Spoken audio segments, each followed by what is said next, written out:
Hello everyone. Today we're talking about drug-free workplaces in Orange County. Last year, more people died of working age from drug overdose than homicide within Orange County. It's a serious problem, and again, we're going to talk about it today. I'm Glenn Victor, and we're joined here today by Dr. Paul Maiden, professor at the University of Central Florida, as well as Mr. Bill Brooks, president of Advantage Care, and also with us is Joe Riley from Florida Drug Screening Incorporated. Gentlemen, thank you for being here today to discuss this important topic. Thank you, Glenn.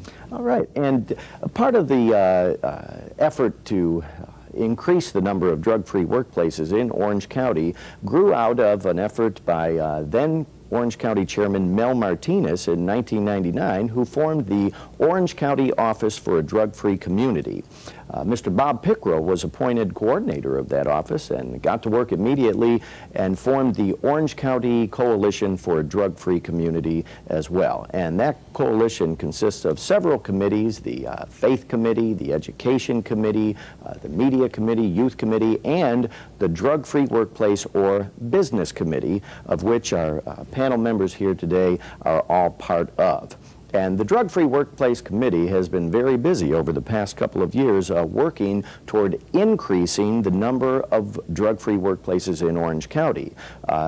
Chairman Richard Crotty, who has taken over from Mr. Martinez, who of course now has moved on to President Bush's administration, has remained committed to this effort as well, increasing the number of drug-free workplaces in Orange County. Let's pose our first question to Mr. Riley, who's here again from Florida Drug Screening. What is exactly involved with becoming a drug-free workplace, Joe, other than just drug testing? Because it does mean a lot of different things to a lot of different people. Right, Glenn, that's a good question, because a lot of times when businesses or employees think about a drug-free workplace, all they think about is testing. And there's a lot more to a drug-free workplace program for a business than just testing. Testing is just one component of the program.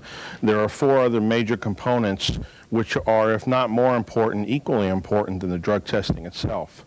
Those components include the policy. The business has to start off with a policy that talks about what their program is, how it's going to work, what's involved with the testing, what's involved with follow-up if someone does test positive. And the second component then would be employee education. Education is important so that the employees know about the program, they know about the policy, they know about the disciplinary action if they violate the policy. It's also important that supervisors be well trained so that they can enforce the policy and that they can recognize signs and symptoms among their employees that may demonstrate that performance is off and that person may need to be maybe referred out to employee assistance or referred for a drug test under some type of reasonable suspicion. Now, Joe, you mentioned the supervisor training, and Bill, I'll pose this next comment, so to speak, to you. This is something that the Workplace Committee has been involved in, organizing supervisor training. Is that correct? That is correct. We do have a training coming up in September that will be focused toward the supervisors alone and managers and owners. And then to follow that will be another training that will address more legal issues and more technical issues that are involved in drug-free workplace.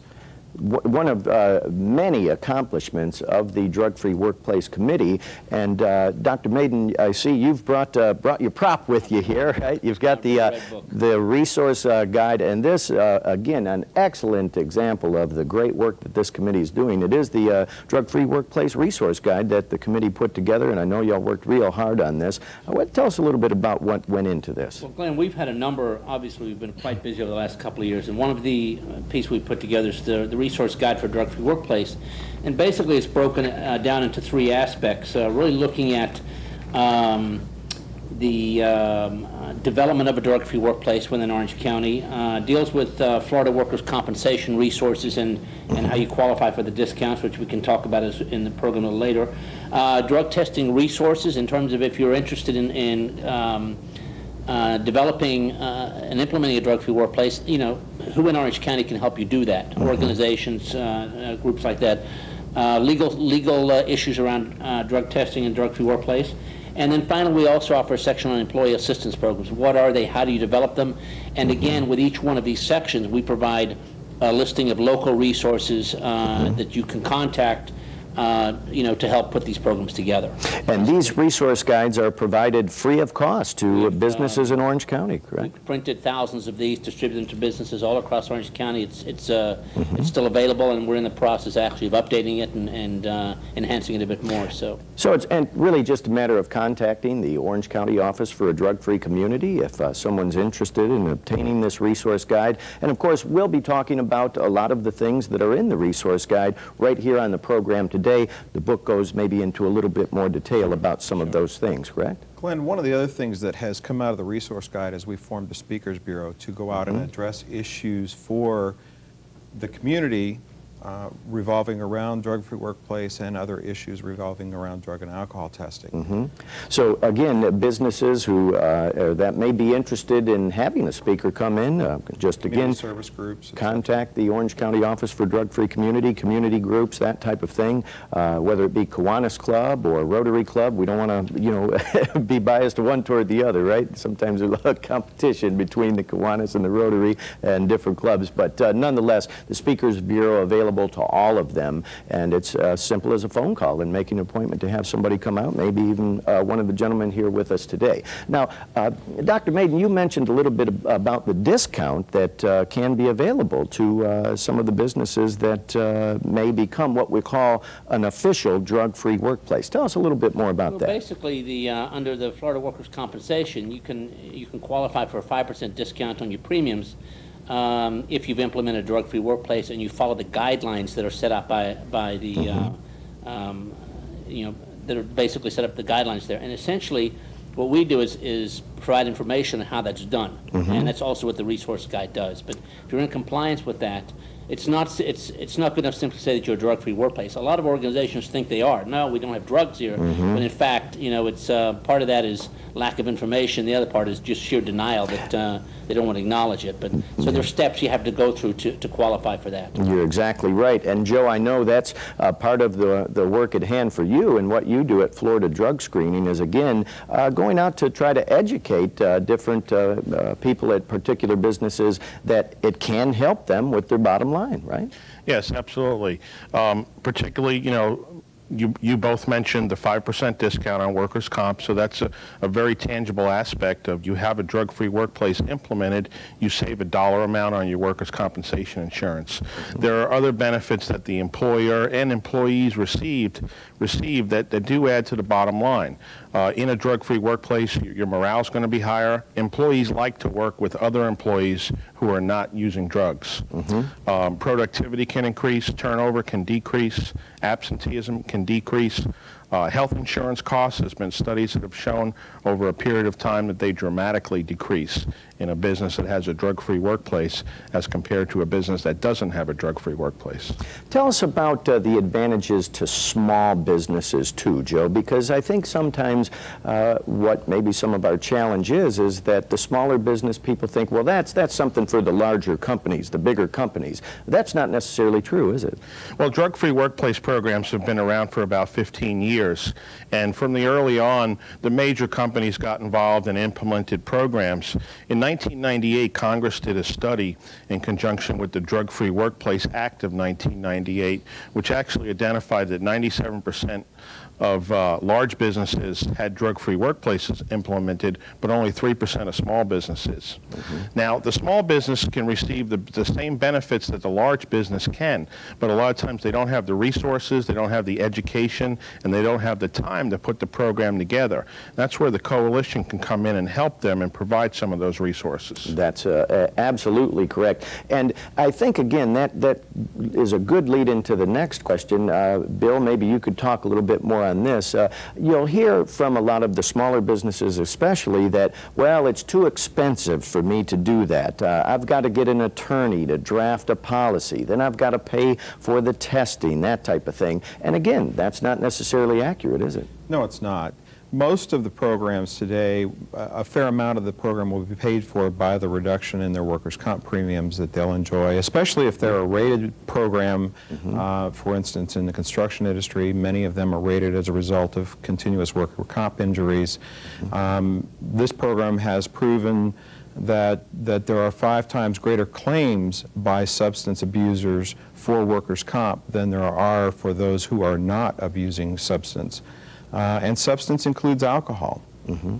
We're not intending to be police, but it also is a benefit in the respect that if someone does test positive, the employer then has the opportunity to potentially, along with the insurance company, reduce their amount of outflow as a result of an injury. They can controvert the claim at the point of the positive drug screen, and that would reduce their overall expenses. So again, that 5% can certainly offset the investment, and we'll call it an investment, not an expense, really. I think it's almost a wash there, but then you realize all the other advantages that you mentioned as well, Joe. Yes, Glenn. In addition to that, the small business, with the coalition's help, can get a policy implemented. We'll help guide them through that. They'll still want to run it by their attorney, but they don't necessarily have to hire an attorney to write the whole policy. There's a lot of model policies and sample policies out there. In addition, if they look at the Small Business Administration's website, there are grants available actually here in Florida and throughout the country that help the small business financially set up the drug-free workplace program. And the process of applying for those grants is really not as complicated as sometimes people think, is it? Well, actually, those drug-free workplace grants, which came out of the Drug-Free Workplace Act of 1998, are out there and available. The small business just has to reach out and find the entity that has those grants, and then they can, if they're a small business, they can qualify, and that funding will help them get the program going. And Paul, the committee itself can be of assistance in helping businesses apply for those grants too, Definitely. right? And look, I should add, one of the things we do as a result of we do as part of the committee and also as part of the Speakers Bureau is that we offer a free consultation, an hour, 2 hours. Basically, if we've got somebody, we will come out and it'll be one of the members of the committee, and we've each got pretty considerable expertise in this area, and we'll sit down with them and kind of walk them through the process in terms of becoming a drug-free workplace. How do you do it? How do you develop an employee assistance program? Some of the costs and things like that, and really kind of give them the tools, if you will, to get it off the ground. Now, you mentioned the EAP, the Employee Assistance Program, Paul. Talk to us a little bit about that, how it comes into one play. of the things that you really can't have a drug-free workplace without having an employee assistance program, because I'll guarantee you through my years of experience, and we've found this also when we've done through the speakers group, going out to organizations, and we talk about the drug testing, drug-free workplace, employee assistance, and it is inevitable that somebody's going to come up to us and say, I've got this employee that's got this problem. And the other part that people, I think, underestimate is they think that the problem is with the blue-collar workforce, and that's absolutely not the case. I mean, addictions and substance abuse, we consider it's very democratic in its approach to knows no boundaries. That's and for sure. you get it at all levels of the organization. And oftentimes, what we find through the employee assistance programs is the employees that have been there the longest sometimes are the highest level employees, and sometimes can cost the most amount of money in terms of lost productivity, damage, theft. It could be any number of things that plays out. But basically, the next step in terms of if you're developing drug testing is like people don't actually expect that somebody's going to come up positive, or the ones that do come up positive, it's not the ones they thought would come up positive. So, and then it's kind of like they scratch their head saying, well, what am I going to do here? This is not the person I expected, and they've been with us for a long time. We're invested in them. They've got a lot of years of training, and many times they're an integral part of the organization. So basically, if an employee goes through and they test positive, they're basically given a second chance. A referral to the employee assistance program to deal with the problem. Okay, and the idea behind an employee assistance program is that they deal with basically any personal problems that affect their job performance. Sure. Many times it's drug and alcohol related, but there's mental health, emotional, marital problems with kids, life problems that affect their work. And basically, when you've got a positive drug screen, that basically can become a mandatory referral to the employee assistance program in consultation with the supervisor, and they essentially work with a mental health professional, a clinical social worker, psychologist, psychiatric nurse, to help that person through treatment, if that's what they need, through counseling, through education. Sure. And really the idea is to get them back onto the job, drug-free, with their performance back to where it was. And having that employee assistance program in place can also help employees to be maybe proactive before absolutely. a problem occurs. Because I think a lot of what it is with some of the employees is they worry about, well, oh, I don't want my employer to find out, but it's all strictly confidential with the EAPs, and right? the EAP is very much a prevention-focused program. You put them into place, you do education, you do workshops for employees, you do supervisor training to help them recognize when they might need to make a referral. And the important part is that you know, it's an employee assistance program is an employee benefit, just like your medical insurance. You know, when you've got a problem, you know, physically you go to the doctor. When you've got a problem emotionally or with substances, you know, you might check out the employee assistance program or a counselor somewhere. And I think it's very important to, you know, to promote that message. You know, it's like, you know, a healthy, you know, employee, a productive employee means a healthy and productive workplace. You're exactly right. Now, Bill, I see you're biting at the bit. You want to talk a little bit about the EAPs It here. doesn't carry the stigma anymore that it used to for people to reach out and to get help. It's actually become quite in vogue to reach out and try and beat the problem as opposed to beating the system. One thing that employers need to really keep in mind that in their workplace, playing ostrich doesn't really work, and eventually it will come back and there will be a problem. And the thing that they need to keep in mind is that if they're not a drug-free workplace, the people who are substance using are going to steer away from the ones who aren't, and therefore where are they going to go to find work in their industry? Yeah, Is to the places that are not drug-free. That's a very good point. And now, Paul, again, I wanted to ask you about the program that I know you're involved in at the University of Central Florida with some of the kids. We talked about at one of our committee meetings where the kids are actually going out to the businesses and conducting interviews, asking them point blank, are you a drug-free workplace? That kind of thing. Kind of puts them on the spot a little bit. It's been interesting. We started this last year. I started teaching a class in macro practice, which is basically community practice and social work. And, you know, we want to make it a real experience for them in terms of not just a classroom, you know, book experience, but get them out into the community, get them out doing something that's relevant to their practice when they graduate. And also at UCF, I mean, we're very committed to, you know, university community partnerships, and we've done a lot of things with the Orange County Coalition, and we're doing this for the second time this year, which will also be taped by Orange TV this evening, as a matter of fact, on the campus.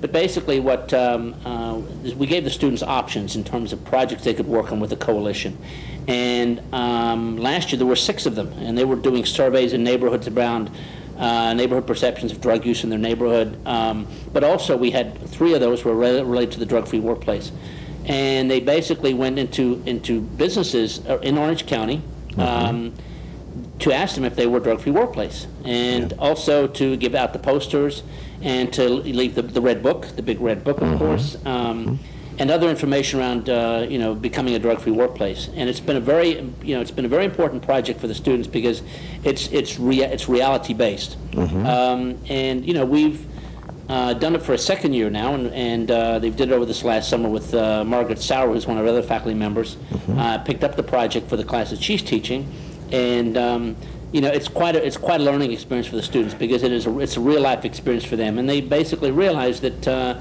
you know, when they're out there, they're going to interact with a lot of these organizations in their jobs, and it's so it's been quite interesting. And I think it's just another excellent example of the good work that has grown out of this committee. And you know, on behalf of the committee and the coalition, we'd like to issue a challenge too to everyone that's watching the program right now to do business with places that are a drug-free workplace. There's nothing wrong with asking that business owner when you go in, are you a drug-free workplace? Do you know some of the advantages that are available to you by becoming a drug-free workplace? So again, excellent program that you've got working there at the university. Joe, let me ask you, I know there's always changes in regards to some of the drug-free workplace laws from year to year, that type of thing. Can you speak on that a little bit and tell us anything new that that we may want to discuss here on that topic today? Yes.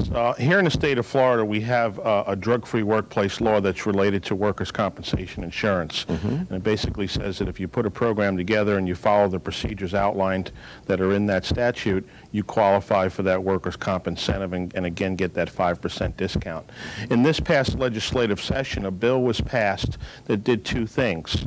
It basically touched up that existing legislation that we already had, but it specifically clarified that if you are qualifying for that 5% workers' comp discount and you're implementing the state official certified drug-free workplace, that pre-employment testing is a requirement of that program.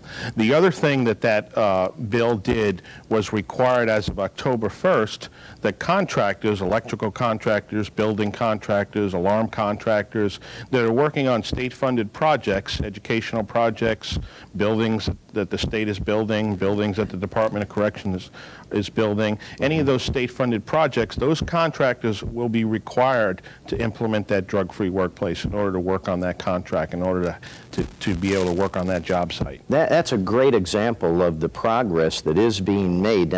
In my notes here, I've written when Chairman Martinez formed the Office for a Drug-Free Community in 1999, out of 7,864 businesses in Orange County, just 359 were certified, or what we'll call official, drug-free workplaces. And I think, you know, some of the changes that we're seeing in some of the laws speaks volumes to the progress that is being made in that area.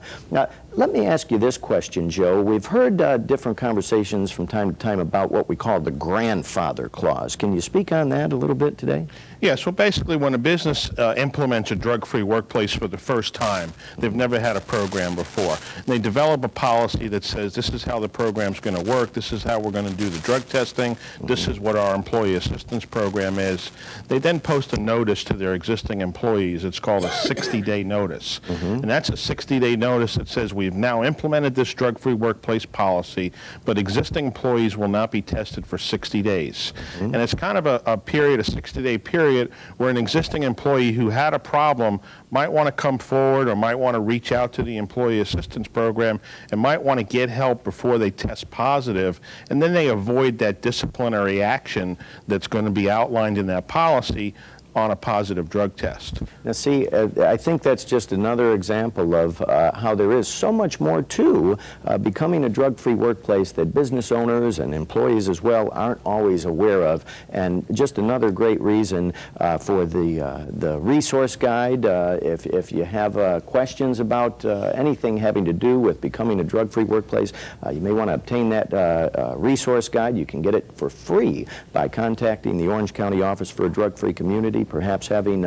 someone come out from the Speakers Bureau. We're going to talk much more about, again, drug-free workplaces in Orange County with our panel members here today, so stay tuned. We'll be back and talk about it more after this short break.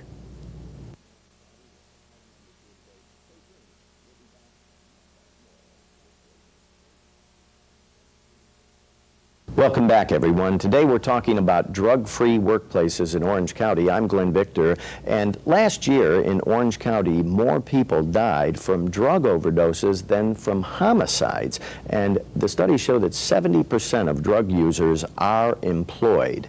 And perhaps some of those people who did die could have been saved if they'd been exposed to some of the work that's being done by the Drug-Free Workplace Committee that's part of the Orange County Office for a Drug-Free Community. Again, we're joined today by some of our panel members, Dr. Paul Maiden, professor at the University of Central Florida, Dr. Bill Brooks, president of Advantage Care, and Joe Riley is also with us here from Florida Drug Screening. Once again, gentlemen, thanks for being here to discuss this important topic with us today. Good to be here. We've talked in part about some of the advantages to businesses if they become what we call an official drug-free workplace, because there's a lot more to it sometimes than just saying that you're a drug-free workplace. And in fact, there's a lot more to it all the time than just that.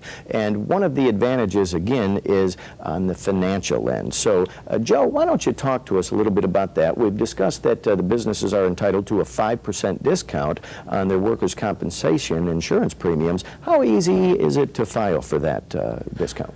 Well, when a business sets up their drug-free workplace and they create a policy and they start drug testing, there's a very simple one-page form that they fill out. The owner of the business signs it, and it gets notarized, and he basically affirms that he set up a policy, he set up a program, he's in compliance with the state of Florida's rules and regulations for a drug-free workplace. He sends that one-page form to his workers' comp carrier. They usually like to see a copy of his policy also, and upon receipt of that form, they're required by state law to grant him that 5% discount on his workers' compensation premium. Now, one of the things that happens is a lot of businesses implement a drug-free workplace and they forget to file that form. And that when that happens, they're basically not taking advantage of that financial incentive of the 5% discount on their drug-free workplace. Now, in the break, Bill, you talked briefly about how in Orange County a lot of businesses actually are a drug-free workplace, and they haven't filed the proper paperwork to entitle them to that. Well, it's not only that, Glenn, but there are many other types of drug-free workplaces that exist. There are federal drug-free workplaces that do not comply with the state of Florida program, even though they are running side by side. There are certain things like filing that people need to do if they do have a drug-free workplace. There is mandatory testing. They must do pre-employment, post-accident, reasonable suspicion. Under federal guideline, random is a requirement. It's not under state. And then there are corporations who are large, who are self-employed, are self-insured rather, I'm sorry, that do not generate directly a reduction in their workers' comp premiums by 5%, but they may be able to enjoy reducing their total pool that they're required to carry for insurance as a result of being a drug-free workplace.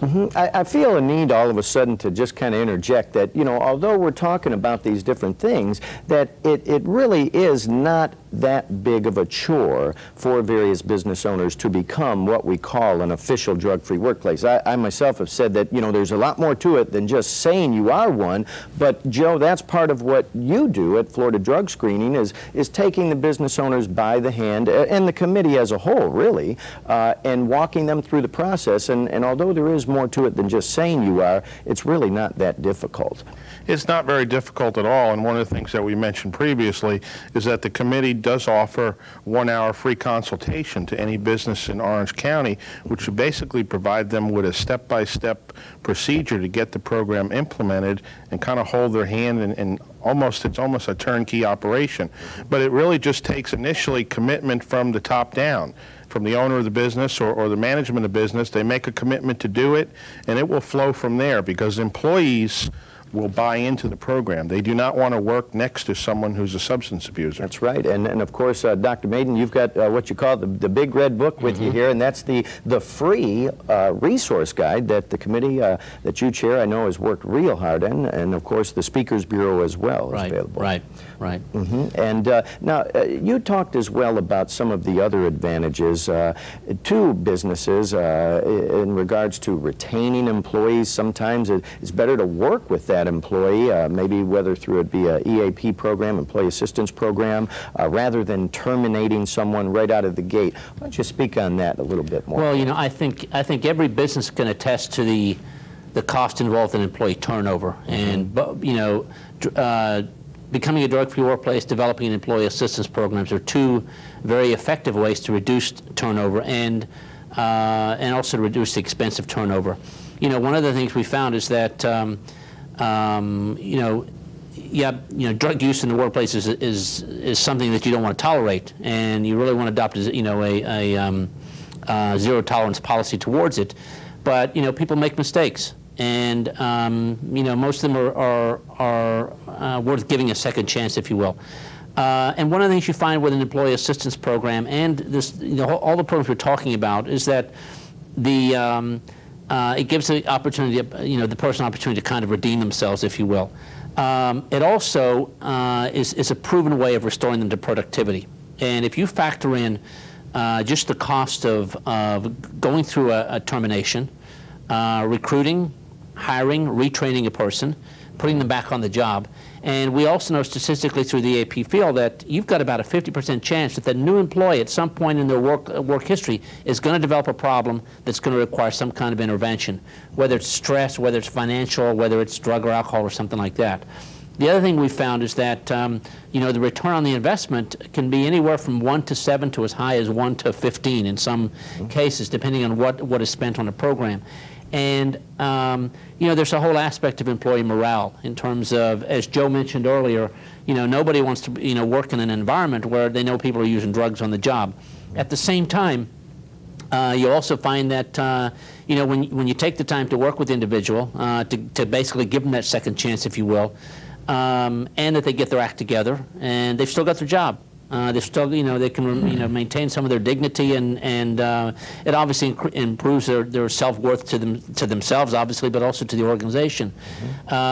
So there's that whole human factor in terms of that it does in fact you know, increase that employee's commitment to the organization once they've, you know, weathered one of these storms, if you will, that many of us go through at some point in our life, whether it's you know, a substance problem or a marital problem or something like that. And you know, that's an important element to it, because you know, it's like we can turn them out if we want to. We have that option. If somebody tests positive in the workplace, you can in fact terminate them. But the other option is more desirable, and it's certainly more cost effective. Statistically, Glenn, we've also found that, especially for service-oriented businesses, people do not like change, and when they lose their client services rep, they're more likely to change from your business to the next business as a result of that person being gone. So that is another one of those hidden costs that may turn into a savings. It depends on how you want to look at it, whether the glass is half full or half empty. The other thing that needs to be brought out is that, not to take away from what Paul's saying, but many companies will say, well, I can't afford an EAP program. In many instances, insurance companies under health will help to cover those issues, and the employer is truly not on the hook for the cost of the treatment for that particular person. But they are a great benefit once they come back. Or as some people say, you can't afford not to have one. It really is an investment and not necessarily an expense. That's exactly The important thing there is if the employer can't afford to actually provide that program, at least to make it available. And there are community resources, there are organizations that are at no cost that can help employees. There's help hotlines, there's national phone numbers, there's local phone numbers. So the most important thing that the employer can do is make sure the employees know that help is available, and this is where you can get it if you'd like to get help. And the resource guide is a great source for that. The other community that we really need to bring into this is the faith community, because they are now becoming more and more involved not only in rehabilitation but care of all aspects of their parishioners, and are becoming more involved in the drug-free workplace environment. More and more churches are becoming drug-free workplaces, as well as promoting that within their own congregations, and how can they help. So those resources are out there, and they are available if employers know where to reach for them. Now, I know a survey was recently conducted, again, grew out of some of the good work that the committee is involved in, and some of it focused on nonprofit organizations and nursing homes, or daycare centers, beg your pardon, that type of thing. What were some of the results that came out of that, Bill? Glenn, we found that less than 50% of the not-for-profits were actually drug-free workplace. We also found that nursing homes as a whole had the highest rate of being a drug-free workplace. And of course, one of our most precious resources are children. Unfortunately, they were very low on the totem pole when it came to being a drug-free workplace program. Now, of course, again, we've mentioned that the amount of drug-free workplaces in Orange County is actually quite low. In 1999, when the Orange County Office for Drug-Free Community was formed, 359 of over 7,800 businesses in Orange County were certified as what we call, again, official drug-free workplaces. I think a number that we could all agree on is just too low, and we can do better. The goal that at that time Chairman Martinez decided on was 1,000 drug-free workplaces by the year 2005, and again, Chairman Richard Crotty has remained committed to that goal, and I know we're making progress, but where are we at in the effort toward reaching that goal of 1,000 drug-free workplaces in Orange County by 2005? So far, we can identify as being signed on the dotted line, about 500. We know that there are many more out there today that are participating in programs, whether they're large companies and they're out of state and they're not identified as being on the rolls for the insurance commissioner's office, or whether they are just a drug-free workplace program within their own company and not complying with one of the regulated programs that exist today. So there are probably a few more out there that we're looking at, but not near as many as we'd like to see. And certainly we'd like them to come and participate in this program and help us to stop and fight the war on drugs as well as terrorism, because many of these drugs are imported, and unfortunately Orlando is a very mobile area, and we have a lot of trafficking through the Tri-County and Central Florida area. Making progress, and again, a lot of that progress growing out of the excellent work that you as committee members are doing. Now, Dr. Maiden, if I may ask you, because you are involved with, working with some of our younger people at the college and that type of thing, if you could talk a little bit about something that's a little bit controversial right now, but has been in the news, and that's drug testing of high school kids who want to be involved with athletics, for example. Speak on that a little bit, and how does that benefit what we're talking about here today? Does it carry over into the workplace? Well, Glenn, it's one of the things we know in terms of when we've the work that we've done with youth and their drug involvement is that we find that the typical introduction to the gateway drugs is at about 12, 13, or 14, and that's an enormously high-risk age group.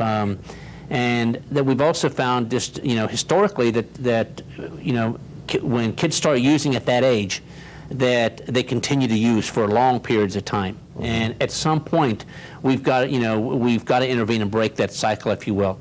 The other part is recognizing that, both whether it's at the college level, or at the high school level and the middle school level, is, that's our future workforce. Yes. And, 20 years ago, drug testing was not even on the horizon. I mean, drug testing has now become a necessity because we've got kind of an insatiable appetite for drugs in this country, and many people think it's an intractable problem. I mean, it's a difficult problem to deal with, but we've basically got to deal with it from all angles.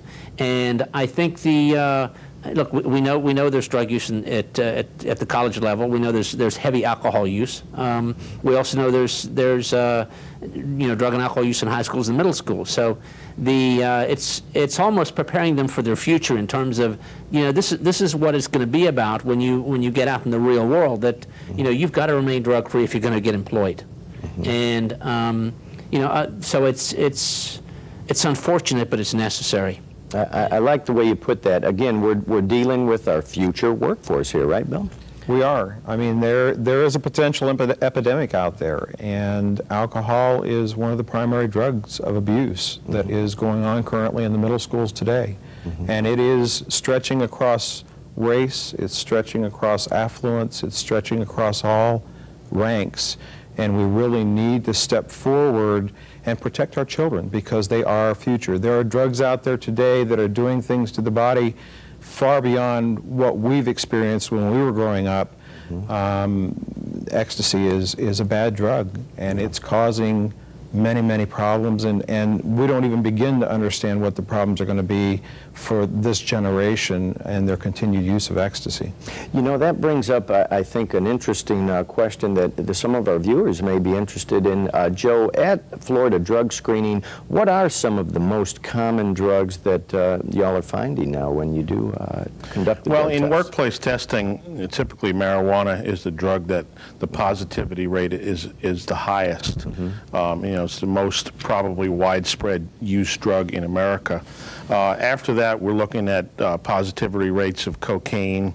We don't see much PCP anymore, hardly any at all, but I did hear something on the news this morning that there's some cases around the country where PCP is coming back. And then you also have some positivity rates on amphetamines, and a little bit on opiates. We have a very serious, particularly here in Orange County, with serious heroin problem.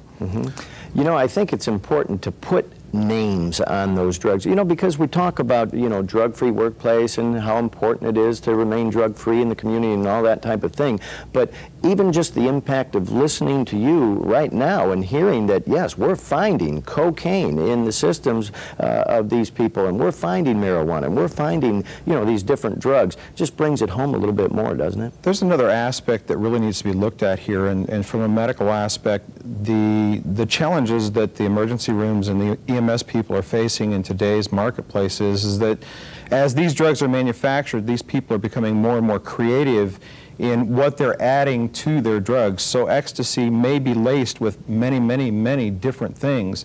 And when kids start running temperatures of 105 and 110, they're basically turning their brains to mush, Yep. and the survival rates are very low. Emergency departments and EMS providers in today's marketplace are really not sure what they're treating until they've got pinned down by drug screen, and that typically is by GCMS, not just a screening test, what avenue all of the drug that these people have taken, because what they think they've taken may be a combination of GHB and a number of other things that have synergistic as well as other types of effects. So it's very important. Yes, it kind of goes back to what you were saying, Dr. Maiden, the human factor, and I like the way you put that. You know, when employers are deciding how they're going to approach this type of a problem with their employees, and again, when we put that human factor into it, sometimes you don't necessarily always want to just go right in and terminate that employee. Right. Maybe that might be Right. the case Right. in some situations,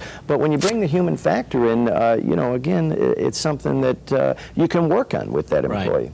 You know, Glenn, there's also a part that, I mean, I think is worth mentioning here is that, you know, basically, you know, particularly when it comes to alcohol use, what we're talking about is responsible use. Yes. Okay? And that any customer, any body that gets a service from an organization, you know, has the right to expect that the person on the other side of that counter is drug-free and is not under the influence of some kind of a substance. And, you know, so we're not saying, look, you can't drink. It's, you know, it's really in terms of, because we look at alcohol and other drugs, and it's important to recognize when we say alcohol and other drugs that alcohol is just as potent as some of those other drugs. You know, we tend to kind of go off in the areas of cocaine and heroin and say, no, that's really terrible stuff. You know, alcohol is the big killer. It is right. it has been and will continue to be. But it's that element too in terms of you know, when we're talking drugs, most of them are illegal, or they're gotten illegally, whether it's prescription drugs. You know, so you know that part is obviously a thing we've got zero tolerance for. But the other element is we look at it in terms of at the college campus. You know, it's like we've got 18-year-olds and we've got 21-year-olds. Well, the 21-year-olds are allowed to drink. The 18-year-olds and the 19-year-olds can't. And, of course, we've got a high rate of binge drinking. I mean, I don't know a campus that doesn't have one. I've got a child in college myself up in the Chicago area, and it's the same problems we've got at UCF. But, you know, there's an element, there's a point where many of them are going to age out of it. You know, and you know they're going to become a senior and say, "Oh, I'm going to graduate. It's time to get my act together and get on with my life." And you know the partying slows down, and they return to kind of a normal, if you will, a moderate level of kind of social drinking, is how we classify it. But there's a good percentage of those kids that as a result of either having a problem when they came to college, the problem's been exacerbated, or they've developed a problem while they've been there. And that's a tough population to work with. And of course, that, again, as I said earlier, I mean, they're going into the workplace. That's right. And the problem's still there. It's over, The yeah. other factor that's real important as well is not only have we grown in our ability to analyze and look for things like adulterants, et cetera, but the drugs have become more potent. They in certain instances are almost 100% pure, and the effects of single dosing with heroin and the allergic reactions or anaphylactic reactions and cocaine and ecstasy and GHB and all the other drugs out there that are cut, single doses are killing kids and adults in today's marketplace. Sure. The statistic that you quoted about more homicide or more overdoses as a result in Orange County from homicides, all of those except for one was of working age. There you go. And we had the ability to impact their life at that point in time. That's an excellent point, Bill. We're growing closer to the end of our program here today, and again, folks, we're talking with Dr. Paul Maiden, professor at the University of Central Florida, Dr. Bill Brooks from Advantage Care, and Joe Riley here with us from Florida Drug Screening, all members of the Drug-Free Workplace or Business Committee with the Orange County Coalition for a Drug-Free Community, which grew out of the Orange County Office for a Drug-Free Community. Great work that the committee has done. Dr. Maiden here has the resource guide with him today, what he calls the Big Red Book, just an excellent example of some of the great work that the committee has done. This workbook is available free of charge to any business owner in Orange County who'd like to pick it up.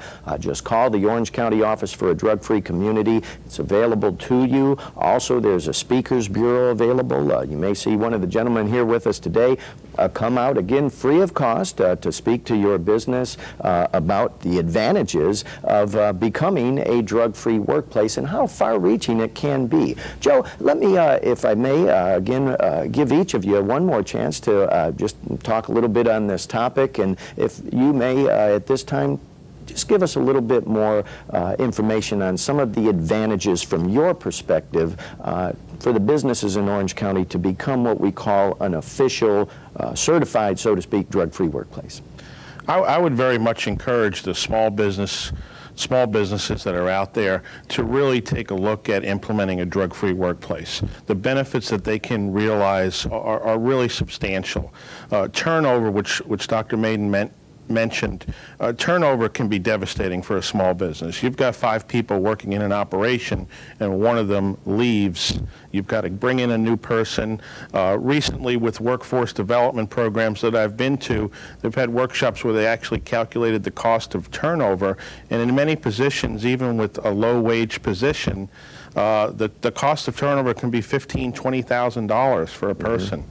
And just kind of wrap it up on my end, a friend of mine who's been in the drug testing and the drug-free workplace business for about 15 years and does a lot of talks to chambers of commerce and business groups all across the country. And one of the things that he always says is when you hire a liability, you own a liability. That's a good point. And that can be, for a small business, that can turn into a devastating situation depending on what may happen as far as an accident, injury on the job, theft, all kinds of things. That's an excellent point, Joe. And that goes to tort law, because tort law is one of the key things that attorneys are practicing, are preaching today with their employers. Negligent retention, negligent hiring is going to create more liability.